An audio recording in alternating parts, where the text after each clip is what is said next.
dance music.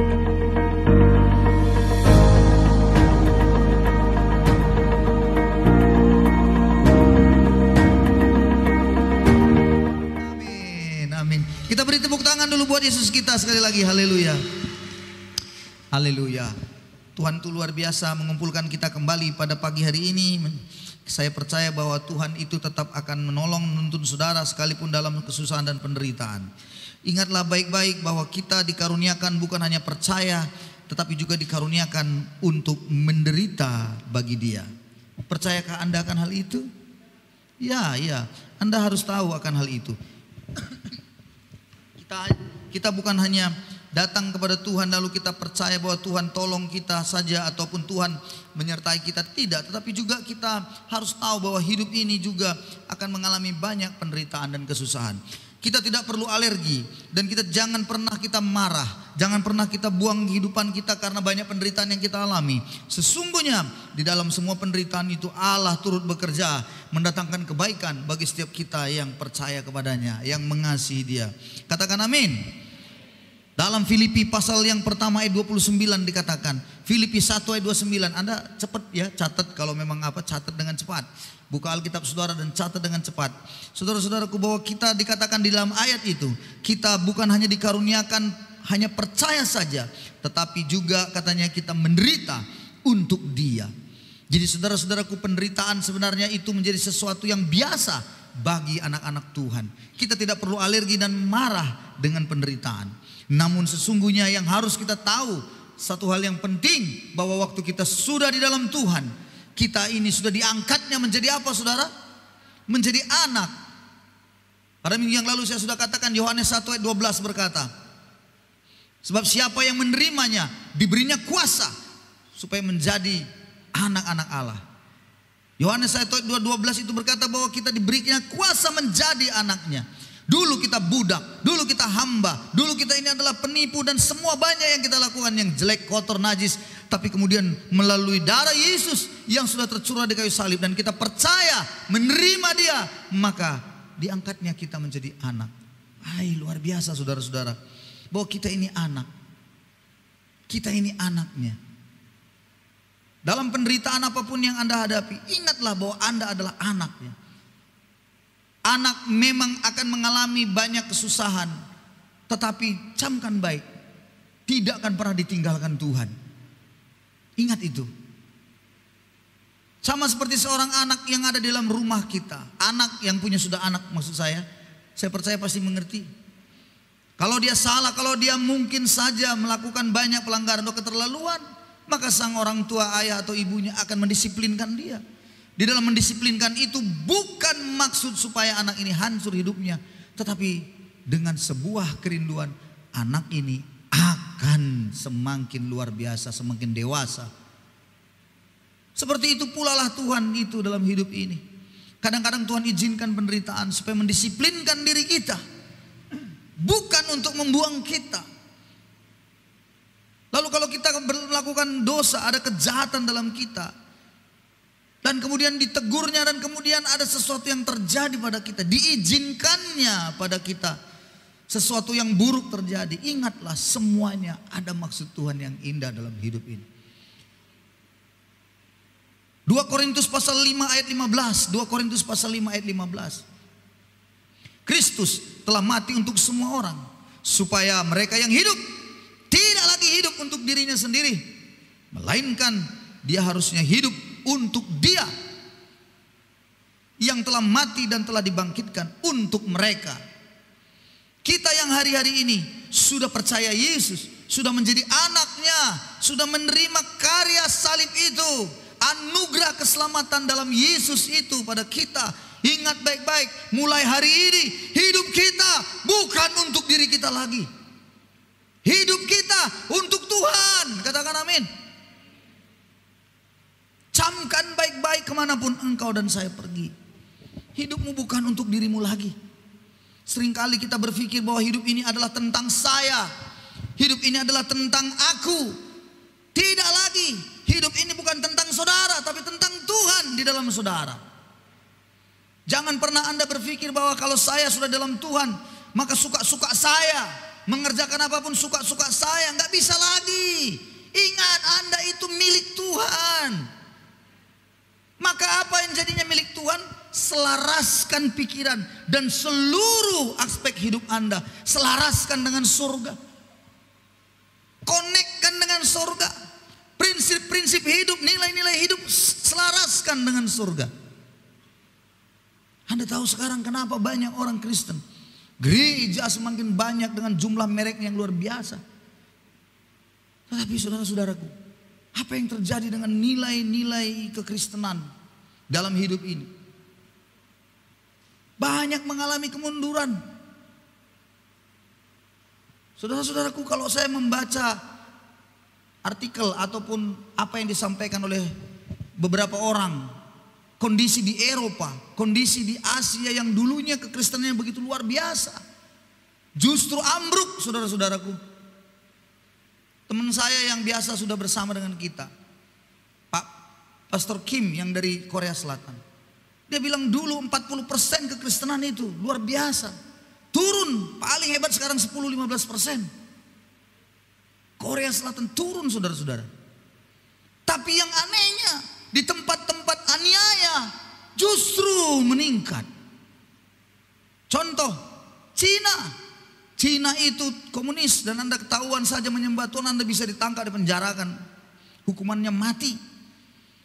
Tapi yang anehnya, justru gereja-gereja bawah tanah, gereja-gereja yang tanpa nama, itu tanpa tembok, mereka ada di mana-mana, itu bisa aja buat kelompok-kelompok dan mereka doa di mana-mana.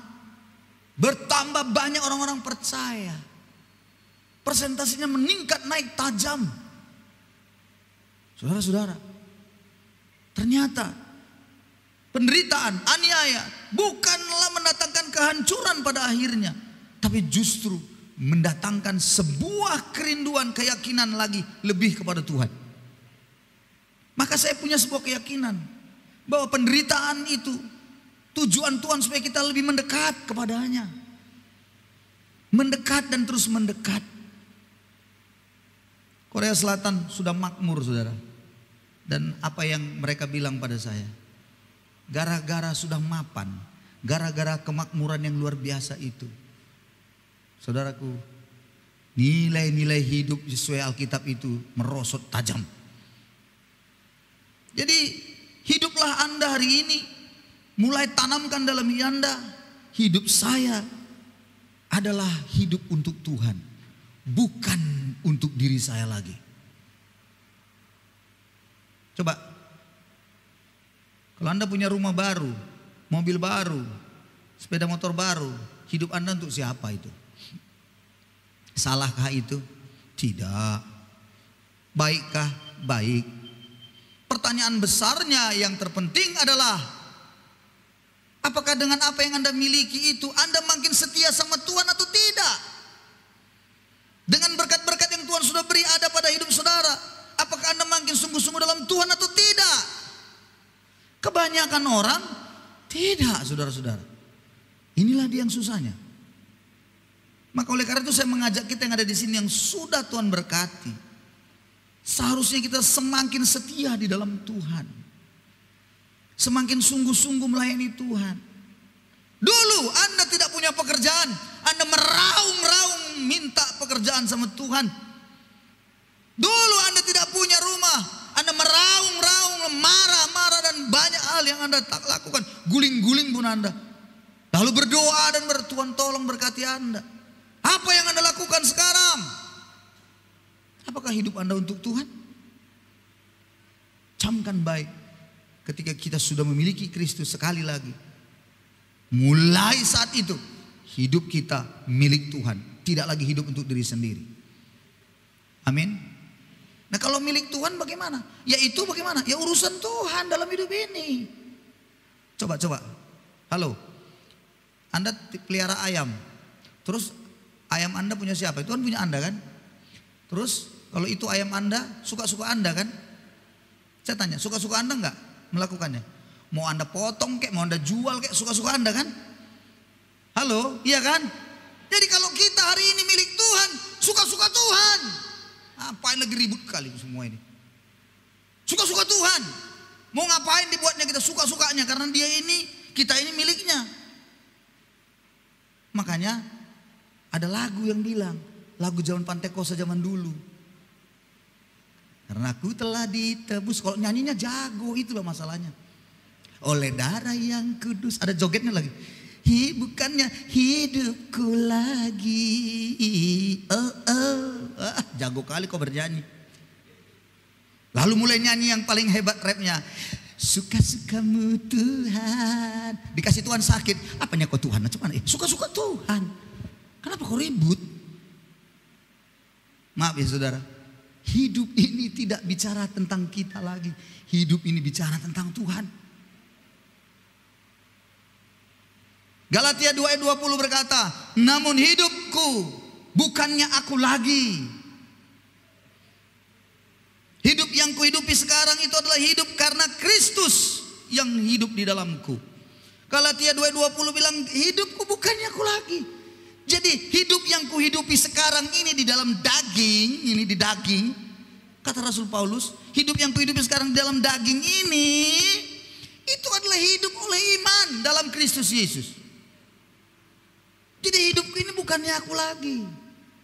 Tapi hidupku itu hidup untuk Tuhan. Kristus diam di dalamku.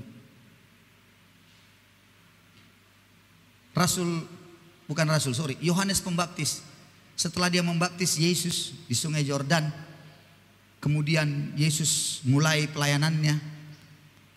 Pada Yohanes pasal 3. Murid-murid Yohanes Pembaptis datang pada Yohanes. Yohanes pasal 3 itu menuliskan murid-muridnya datang. Mereka bilang, guru, orang yang kau baptis itu guru.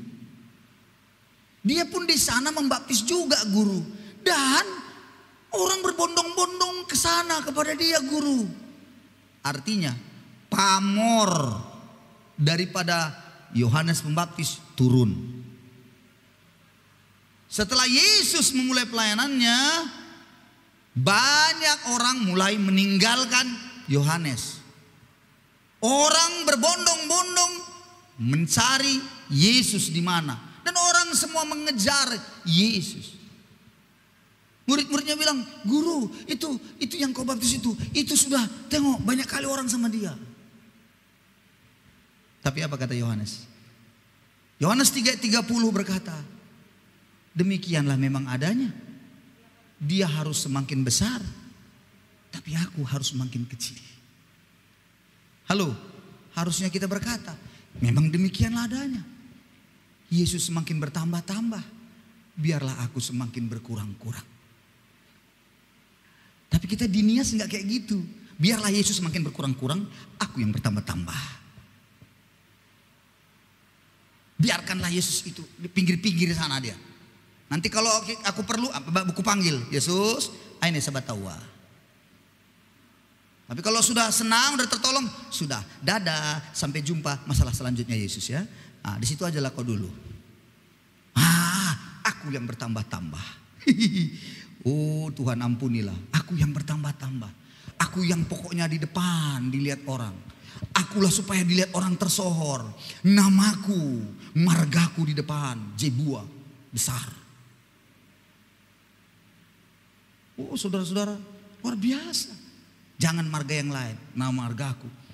Marga yang lain itu di kamar-kamar saja, batee, di kamar-kamar lah itu semua. Pokoknya margaku. Aku.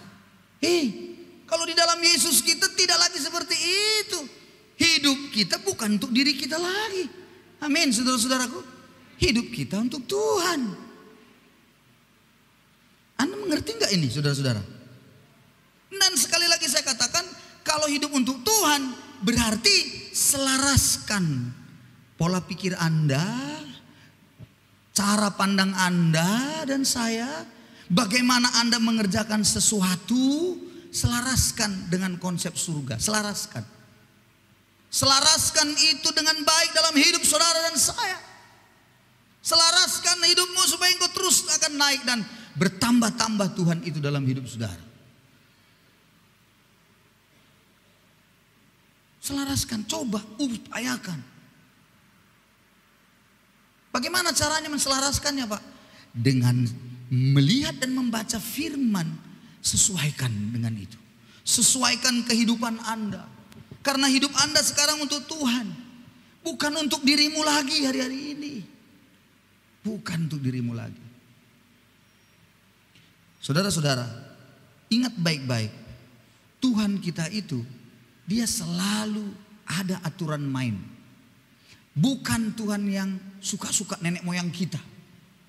Bagaimana pokoknya suka-suka kita. Ada aturan Tuhan. Dalam kita juga mengerjakan sesuatu pasti ada aturan. Dalam kita berjemaat saja ada aturannya.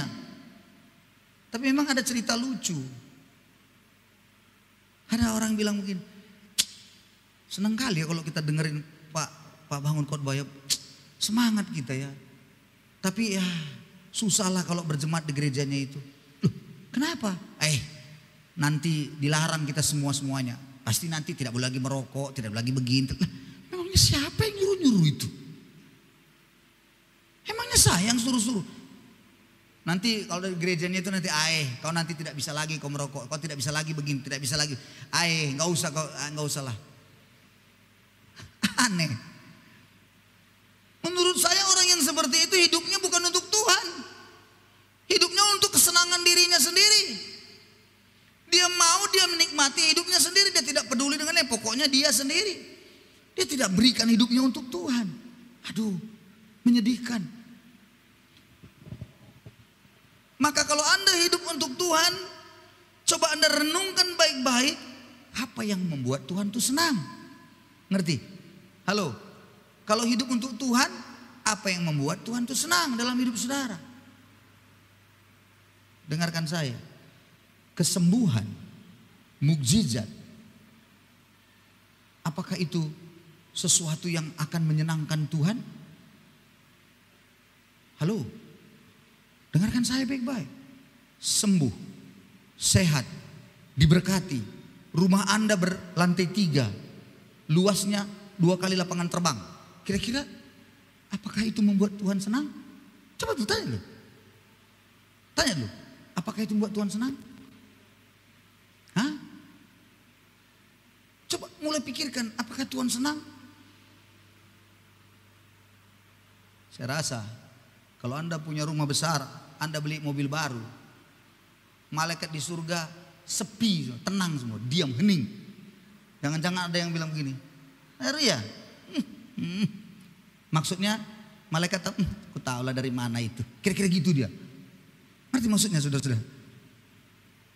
Enggak membuat surga itu gembira. Kalau Anda sembuh, kalau Anda sehat, mukjizat ada. Yang bergembira Anda, yang bersuka cita Anda dan seisi rumah Anda, iya itu betul. Tapi dengar baik, apakah itu membuat Tuhan bergembira pula dengan itu? Enggak, saudara-saudara. Enggak. Tuhan itu maha kaya. Amin, saudara. Lantainya saja surga itu, lantai itu dipijak-pijak aja dari emas. Lantainya saja dari emas dipijak-pijak. Itu kitab Wahyu bilang. Makanya waktu tempo doloe, zaman-zaman saya susah dulu. Memulai pelayanan dan bagaimana kami susah makan aja pun sulit. Suka berdoa. Di dalam tidur saya, sambil tidur saya merenung dan berkata pada Tuhan. Tuhan, susah kali kami makan ini Tuhan. Lalu saya bilang begini, Tuhan, surga itu Tuhan, lantai yang untuk dipijak-pijak aja pun terbuat dari emas. Ya Tuhan, kopekkanlah sikit-sikit, kopekkan gitu Tuhan, patahkan sikit, kirimkan sama aku. Saking begitu udah susahnya, sambil tidur Tuhan, gimana, dipatahkanlah sikit. Emas itu Tuhan agak gak usah besar, sebesar kuku sajalah Tuhan. Lemparkanlah.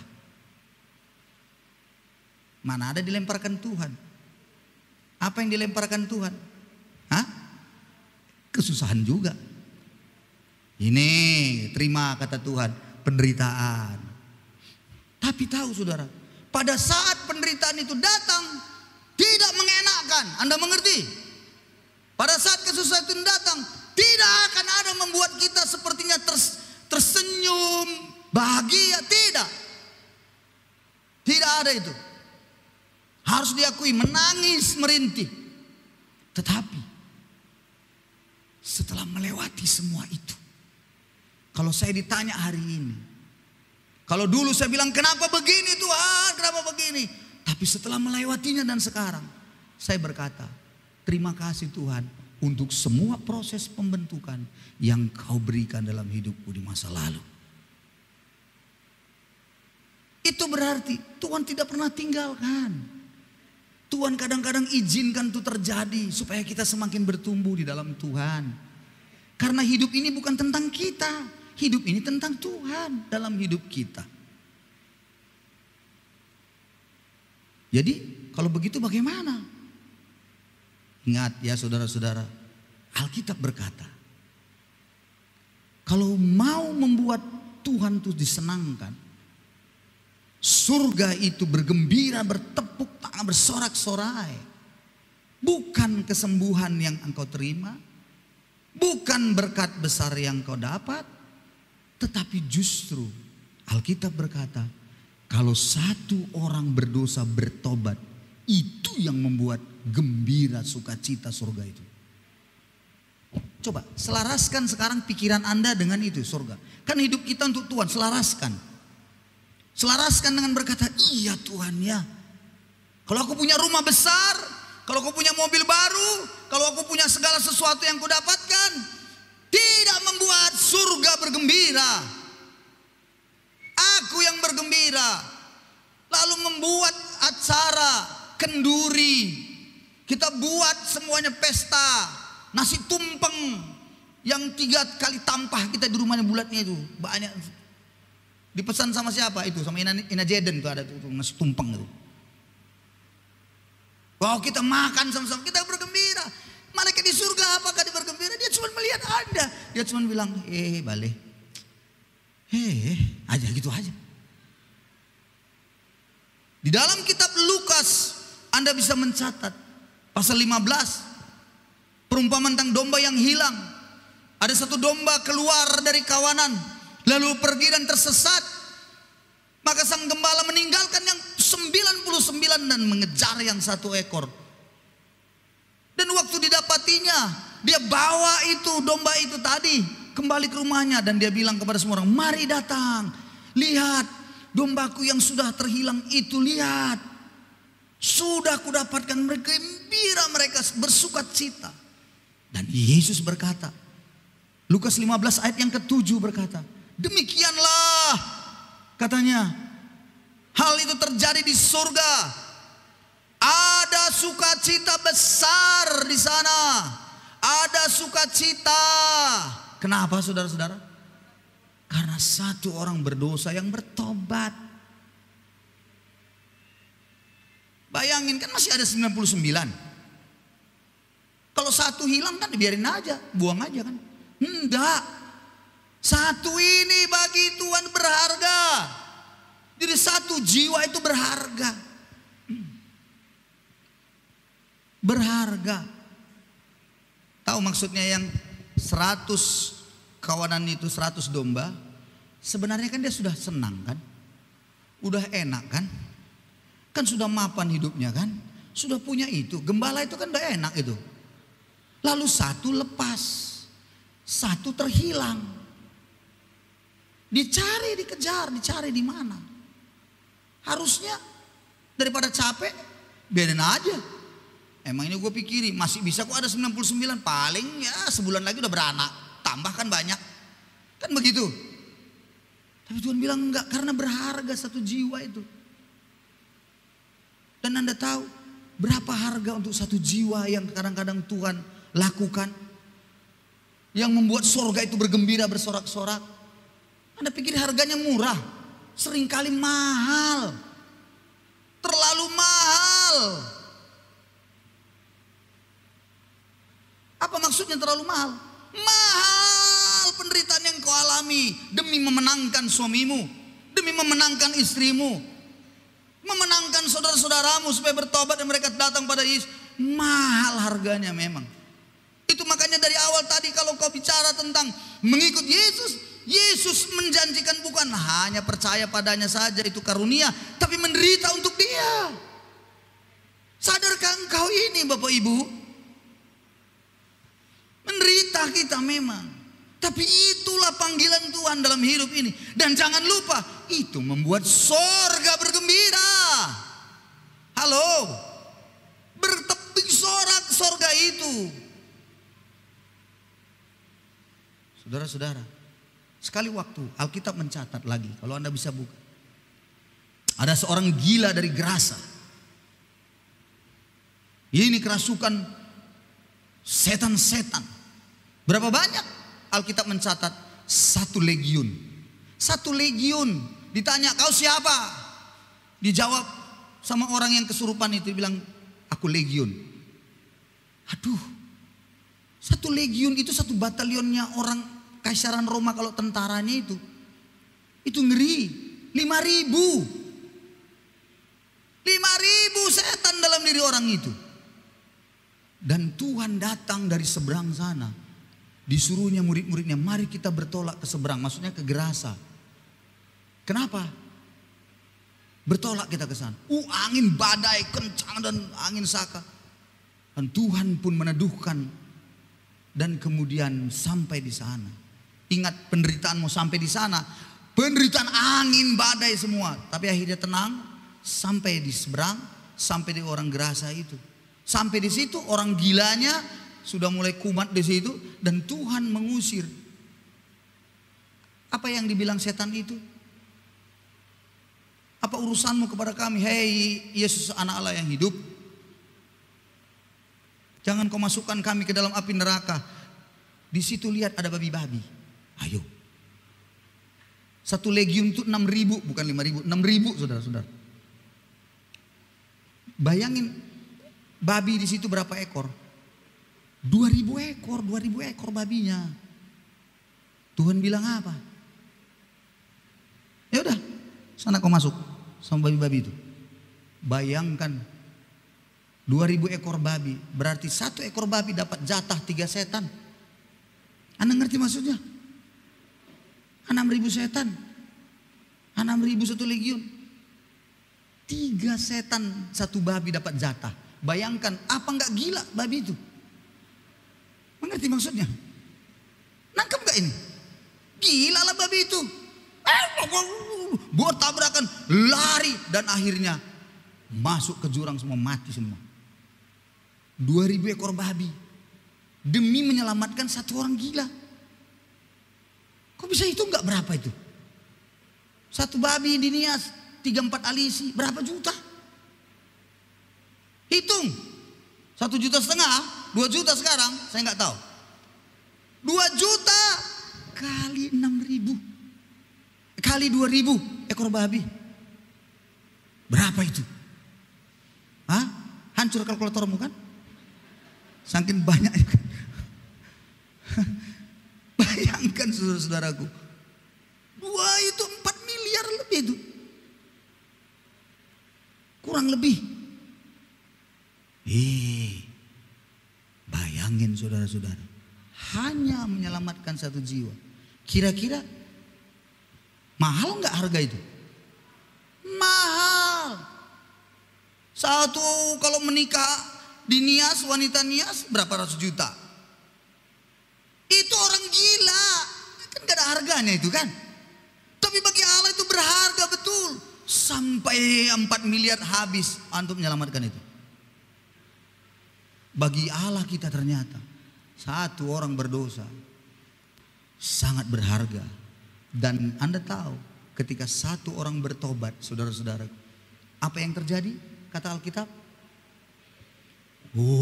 sukacita di sorga. Lukas 15 ayat yang ke-10-nya juga begitu, perumpamaan dirham yang hilang. Dirham itu hilang terus ditemukan, bersukacita. Tuhan bilang begitulah kalau 1 orang yang bertobat lalu kemudian menjadi pengikut Tuhan, itu sorak-sorai malaikat di sorga. Haleluya. Sekali lagi, Kalau Anda lulus PNS, surga bersuka cita? Hening. Biar kau tahu. Hening dia, tenang. Tak ada suara. Lulus P3K, surga bersorak-sorai.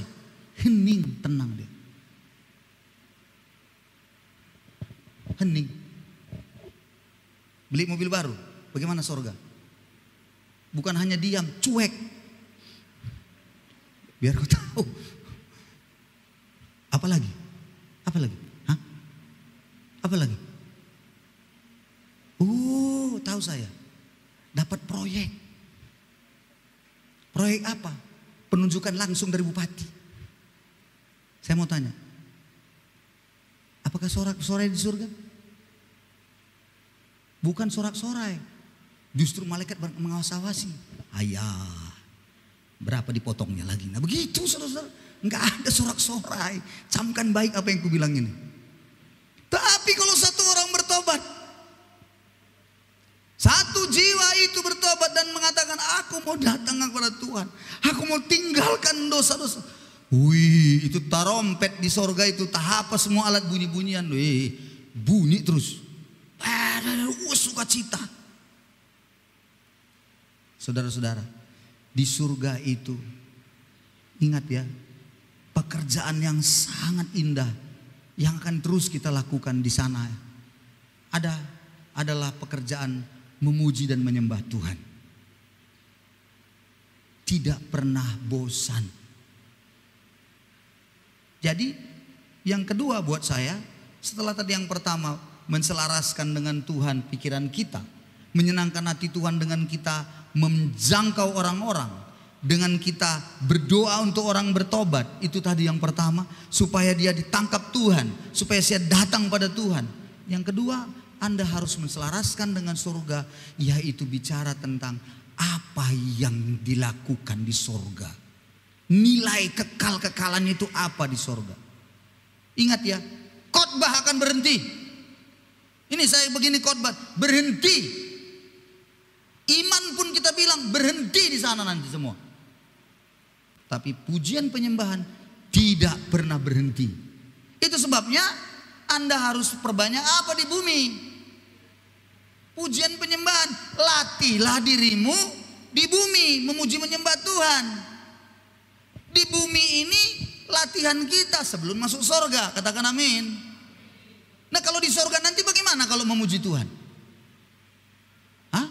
Kitab Wahyu bilang, aku mendengar suara seperti desau air bah. Bagaimana desau air bah? Belum pernah kita dengar kan? Air terjun yang paling kita dengar. Itu katanya desau air bah dan mereka memuji Tuhan seperti itu. Wih, dan berkata soraknya itu haleluya hosana. Wih ya. Itu nanti di surga. Itu riuh memuji Tuhannya. Makanya kau di sini latihan. Ini disuruh memuji Tuhan pun. Macam mana kau nanti di surga? Gak bisa kau latihan di sini.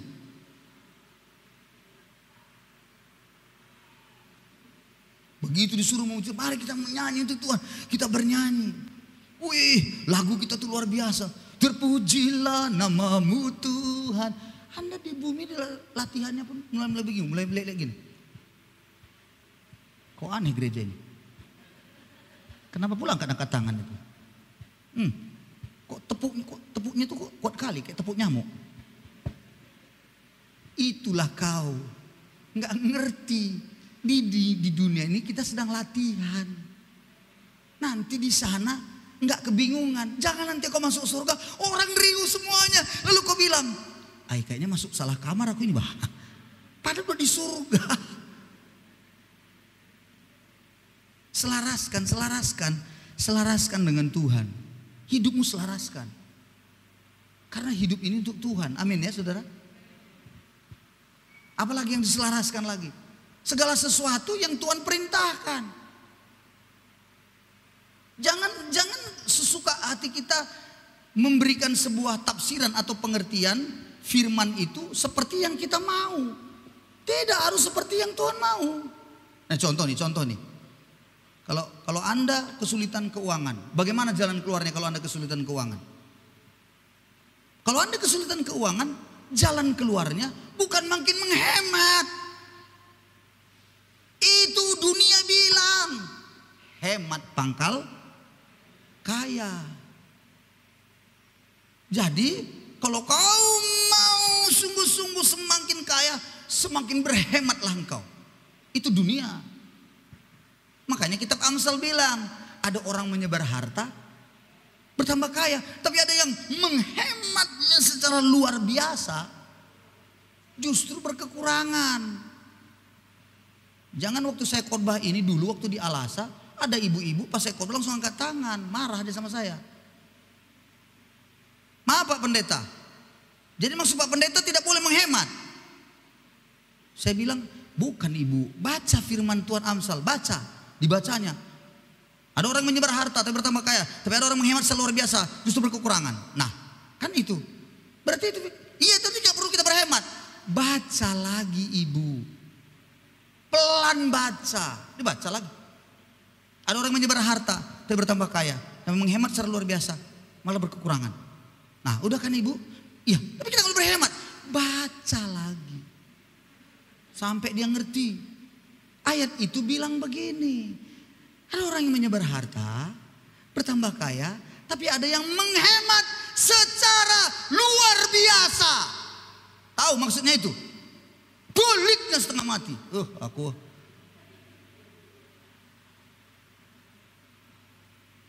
pelitnya. Apa maksud pelitnya? Untuk Tuhan pun berhitung. Bagaimana kok gak berkekurangan? Jalan keluar kalau mau lepas dari keuangan adalah memberi, bukan menghemat, apalagi secara luar biasa. Memberi yang bagaimana Pak? Apakah semua diberi? Beri sesuai dengan apa kata firman. Firman Tuhan bilang, satu, belajarlah engkau memberi persepuluhanmu. Belajar. Coba ya, gaji Anda 3 juta, 3 juta nih. Dengan 3 juta itu pun sudah ngos-ngosan, udah susah, ya kan? Nah terus Anda mau mengikuti perintah, firman Tuhan bilang persepuluhan lagi, berarti 300.000 dikurangi, iya kan? Dengan 3 juta saja Anda sudah ngos-ngosan, terus disuruh dikurangi lagi 300.000 ke rumah Tuhan, disuruh persepuluhan lagi, nggak masuk akal. Anda akan bisa untuk bisa semakin survive, semakin bisa bebas dari kesusahan uang itu. Itu menurut pikiranmu. Tuhan tuh beda caranya. Tuhan bilang, kau berikan milikku, kepunyaanku, kata Tuhan. Maka selebihnya aku akan atur. Tapi seringkali tidak percaya. Kita tidak percaya masalahnya. Bayangkan, kita tidak yakin masalahnya. Itu persoalannya. Maksudnya apa Pak? Hidup kita tidak untuk Tuhan. Hidup kita masih mikirkan diri sendiri. Padahal kita sudah diselamatkan Tuhan. Masih cara berpikir kita, seluruh aspek hidup kita ternyata masih belum diselaraskan sesuai dengan surga. Aduh, disitulah seringkali menjadi sesuatu yang sulit bagi kita. Saudara-saudaraku, hari ini saya berharap, cobalah mulai. Amin. Haleluya, amin. Coba mulai. Kalau Anda berdoa, halo. Kalau Anda berdoa, mulai berdoa, jangan berdoa untuk diri sendiri lagi. Jangan hanya untukku. Tuhan berkati anak-anakku. Ya Tuhan berkati usahaku. Ya Tuhan, kami sudah membeli Tuhan sesuatu untuk usaha, berkati alat-alat dan semua yang sudah kami beli ini Tuhan, berkati usahaku. Ada lagi? Apa lagi? Hah? Oh Tuhan, kami sudah membeli Tuhan sebidang tanah. Walaupun ini sebenarnya tanah kuburan Tuhan, berkatilah tanahku. Tanah kuburanku maksudnya, ku semua. Ada yang menghina Anda. Anda berdoa, Tuhan, Nah, begitu dia biasakan begitu dia. Ada mendayunya gitu. Ada tenor dan ada soprannya. Tuhan, Kau tahu yang dilakukannya padaku Tuhan. Tuhan, ampuni dia, berkati hidupku. Hidupnya ke sini dia. Kalau berkat itu sama dia, tangannya sama dia. Saudara-saudara, itu tidak menjadi bagian kita lagi. Amin saudaraku. Kalau kita sudah di dalam Tuhan, tidak lagi menjadi bagian kita. Tapi aku menderita Pak dibuatnya sekalipun. Tapi suamiku bagaimana Pak? Istriku sontoloyo, suamiku tak bagaimana? Tuhan, suamiku Tuhan, bagaimana lah ini? Istriku Tuhan. Hei. Tahankan, doakan, rebut dia kembali supaya kembali ke jalan Tuhan. Itu sebabnya Mazmur 2 ayat 8 ayat hafalan kita bilang, mintalah. Apa yang diminta? Bangsa-bangsa yang diminta. Mintalah, akan kuberikan menjadi milik pusakamu, dan suku-suku bangsa menjadi kepunyaanmu. Minta sama Tuhan, minta. Pada waktu Nommensen ingin memenangkan bangsa Batak, dia menunggu, dia melihat situasi semuanya, karena teman-teman yang lain sudah mati dibunuh. Misionaris sebelumnya sudah mati. Ada Henry Liman sudah mati dibunuh sebelumnya. Di Silindung tempat itu, dan di sana dia berdoa. Apa yang dia minta? Dia doa. Nommensen berdoa. Isi doanya sederhana, tapi menggetarkan. Dia bilang pada Tuhan, Tuhan berikan bangsa Batak ini untukku supaya aku layani. Kalau tidak Tuhan, lebih baik aku mati. Itulah doanya. Berani gak kita bilang gitu sama Tuhan? Tuhan, berikanlah Tuhan temanku yang satu ini kepada aku untuk aku layani. Kalau enggak aku mati saja Tuhan. Berani gak? Pasti kita gak berani. Ya Tuhan, berikanlah saudaraku ini. Kalau dia tidak mau, biar aja dia mati Tuhan. Emangnya aku pikiri kan gitu ya saudara-saudara. Pikirnya diri sendiri lagi. Makanya minta sama Tuhan. Suamiku Tuhan, aku percaya dia akan mengalami pertobatan sungguh-sungguh Tuhan. Orang tuaku Tuhan, dalam nama Yesus. Kami pun sampai hari ini terus berdoa untuk keluarga kami. Walaupun ada 1-2 yang masih belum dijawab Tuhan, kami terus berdoa, bergumul sampai hari ini. Karena itu Tuhan rindukan satu jiwa bertobat. Ingat surga bergembira. Amin saudara-saudaraku. Rindukah engkau melakukan itu? Ayolah. Di tempat pekerjaanmu kau melihat ada banyak penyimpangan, dan kau tahu ada kawan-kawanmu yang jalannya salah, mulai berjalan dalam jalan yang serong kata Alkitab, dan Anda punya kerinduan supaya dia diselamatkan. Ya, itu artinya Anda hidup bukan untuk diri sendiri, Anda hidup untuk Tuhan. Doakanlah orang itu, minta pada Tuhan. Maka itu sebabnya lagu tadi bilang, berikanku hati seperti hatimu. Dulu dalam masa-masa sukar, dalam doa, kalau saya sudah seperti kehilangan beban di dalam pelayanan, kehilangan semangat, gairah mungkin sudah mulai turun, lagu ini saya selalu nyanyikan dan berkata kepada Tuhan, taruhlah hatimu dalam hatiku Tuhan. Put your heart in my heart Lord. Taruh hatimu dalam hatiku. Apa yang kau tahu, apa yang kau rindu untukku, taruh Tuhan. Supaya aku mengerti isi hatimu.